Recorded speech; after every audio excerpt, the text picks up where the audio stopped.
દ્વારા BP, diabetes, thyroid, paralysis, migraine, કમર દુખતી હોય, ખભા દુખતા હોય, ચરબીની ગાંઠો, વેરિકોઝ વેન, વાળની તકલીફ, આવી દરેક તકલીફોમાં આપણને સારું એવું કામ આપશે.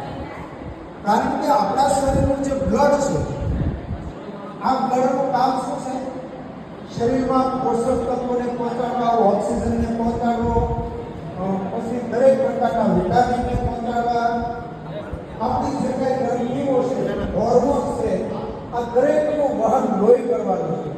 અને આ લોહીનું પરિભ્રમણ સારું હોય તો આપણે 100% આપણને આપણું શરીર સારું રાખી શકીએ. હવે અહીંયા તમે જ્યારે પણ થેરાપી લેવા આવો છો, આજે પહેલો દિવસ છે એટલે તમને માહિતી આપું કે આજે પહેલો દિવસ છે તમારો, એટલે દરેકને 2 ગ્લાસ પાણી પીને પછી થેરાપી લેવા આવવાનું છે. આ યાદ રાખજો, જે નવા આવે છે અમને પણ તમે જાણ કરી શકો કે દરેકને 2 ગ્લાસ પાણી પીને પછી આ થેરાપી લેવા આવવાનું છે. પછી એવું